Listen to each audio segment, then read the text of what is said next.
In this episode, I confront continuing debates about undocumented students in U.S. public schools and redefine the narrative that these students are taking time and financial resources from schools unfairly. I'm Dr. Emily Sherwood. So there's a bill right now in the Tennessee legislature, Senate Bill 836, and it just passed the Senate. It requires schools in Tennessee to determine the status of children. So in other words, to determine if students are undocumented. That means that they come to the United States and they don't have paperwork. They're not. There's no legal status for these children. The government doesn't, in many cases, know they're here, and they don't have permission to be in the country legally. And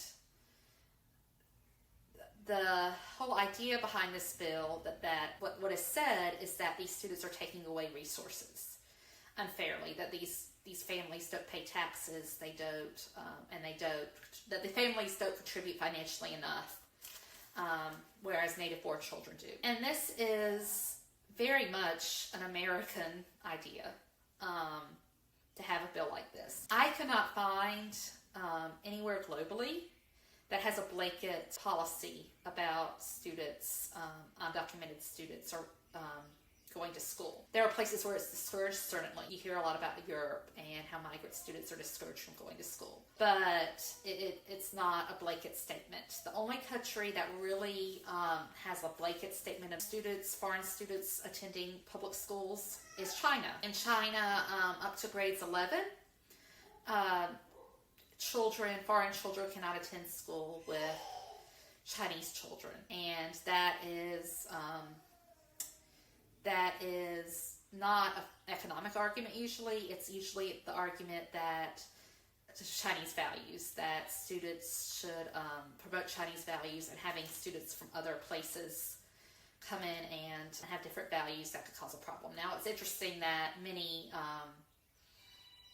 that teachers from America, from Europe, from Britain, particularly teach English in schools in China, and that's considered okay. But there's a ban on students. The exception to that in China is if the student's family has permanent residency. So that's the equivalent of a green card in China. But that's pretty rare and hard to get. Most foreigners that are in China, such as teachers, consulate employees, import-export employees, their own some sort of visa, which is not permanent residency. So China actually has a lot of schools to serve students who are foreign, and they can only serve foreign students. They have more international schools than anywhere else in the world. And in the past, and still sometimes today, COVID messed this up a little. Parents would actually give birth to children outside of China, in part because if the children had a foreign passport, they could go to those schools,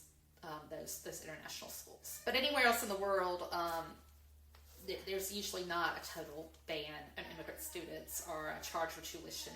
The students are usually accepted into the schools. And in some of the countries that are highest performing according to world rankings, there's actually really big immigrant populations, particularly in these city-states like Hong Kong and Macau. There's really large immigrant populations. And the research shows that in most cases, immigrant populations can on average do better than native-born populations, and so immigration is actually encouraged in many of these countries. In places like Canada and many places in Europe, immigrants will do better than native-born students on a variety of tests. But in the United States, this is the argument, is that these students are bringing down schools, and that economically it's a drain of society. Well, is it a drain or is it an investment? So just statistics about what's going on in Tennessee particularly.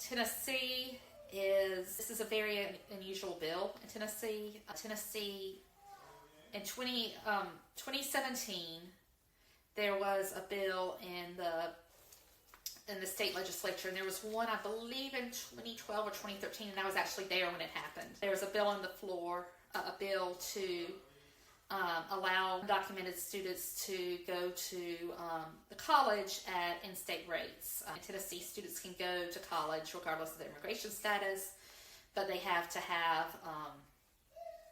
pay extra. They have to pay out-of-state rates. And that failed, but it failed by 3 points. So Tennessee has become very radicalized in the last few years because now there's this bill which is the most radical in the nation. And the idea that economically students are drained in society if they're undocumented is just not held up by their evidence. There's kind of fuzzy statistics because the nature of being undocumented, we don't know how many people there are, how much they make, or how much they pay in taxes, but most immigrants, undocumented or not, do pay taxes. And Tennessee is also a sales tax state, which means that state taxes come primarily from buying things, which people buy things. And one group found that the average immigrant, whether documented or undocumented in Tennessee, pays $10,000 a year into either state or local taxes. And these are, they pay $10,000 a year in the form of tax, which is higher than the average citizen pays. Immigrants, whether they're undocumented or not, also cannot receive any kind of benefits generally. There are exceptions for refugees and emergencies and things like that, but generally speaking, immigrants cannot access government benefits, so things like food stamps or Medicaid, which is government-sponsored health care. Generally speaking, immigrants can't access those things. And so the net effect of these people is actually very positive. I contribute a lot to the economy. I also wonder from kind of a philosophical standpoint, if you think about children in public school, how many of these children really have parents who contribute more than the cost of their education in general? I mean, I'm talking about American-born children. And if you put any other marginalized group there and say, well, those children should be able to go to school, it becomes a very shocking thing to say. For example, there are many children, unfortunately, in this country who have children whose parents are in jail. And those children often have higher needs than other children, just because of their background and their home situation. And if you take this analogy and put it in that, well, children with parents who are in jail shouldn't be able to go to public school. That sounds horrible. That's something that most people would not agree with. It sounds barbaric. That our most vulnerable children shouldn't be able to go to school. Or if you say, well, children who receive free and reduced lunch, their parents don't pay enough in taxes, generally speaking, to make up the amount of money that takes to educate them, so they shouldn't be able to go to school. Again, that sounds really barbaric and cruel and ruthless. Yet somehow, because these children come from another place, there's this idea that they should be denied an education, whereas these other groups should be able to have an education. So again, it's valuing children based on how they look and where they come from more than some children more than others, which is not an American virtue, and it's, in my opinion, very, very wrong. Just to give a little legal background for this, so there's a case in 1982 called Plyer v. O, and this case ruled that children should be able to go to school no matter what their immigration status. And the logic behind that is that if there was not this law, then there would be 2 tiers of society. One that is able to compete and go to school and do well, and that's, the average citizen or permanent resident or someone who has status. And then there's undocumented children, and the undocumented children would become an underclass economically. And when we think about this law and how much Tennessee and other states in the United States benefit from immigrant labor, that is cheap because these immigrants are undocumented. Sometimes they can get work permits, but you can pay those people less because they're desperate.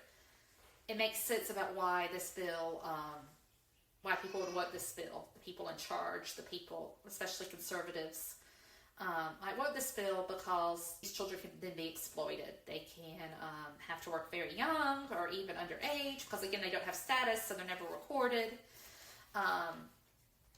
Even when they get older, if you can't access an education, they can be, they can pick vegetables, they can clean houses for very, very cheap, and that can be used. And to me, that is disgusting. But anyway, I have a lot of opinions on this. Pryor versus Doe has been upheld. There's actually been several attempts to pass laws like this in both California and in Alabama. There actually were laws for this, and the courts blocked it. So probably if this passes, and unfortunately I think it probably will, what will happen is that this will go through the court system, and it'll probably end up at the Supreme Court. The Supreme Court in the United States has the power to overturn previous court cases. So because this is a court case that has the law now that children can go to school no matter their status,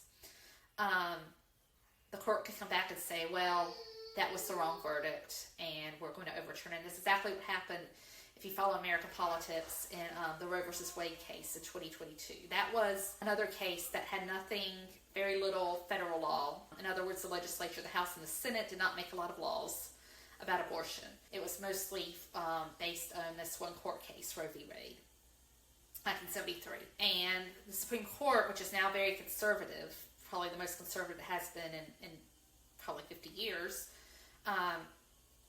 overturned that. And that's kind of what is likely to happen to this law. It will, if it goes into law, if Tennessee does achieve in putting this into law, and there is a lot of opposition against it, a lot of people are speaking out, but if it does go into law, it's likely to go to the courts, and then the courts will determine if it can stand or not. And with this particular Supreme Court and this particular president who appointed most of the people in the Supreme Court, I think it's likely to happen. And if it does, then millions of children will be affected. And it will make some of our most vulnerable students even more vulnerable. So, like I said, I did a lot of research for this, and I couldn't find a whole lot worldwide. So if you have any stories or any information about this issue worldwide, I would love to hear from you. Please comment below. And thank you so much. And until next time, keep learning.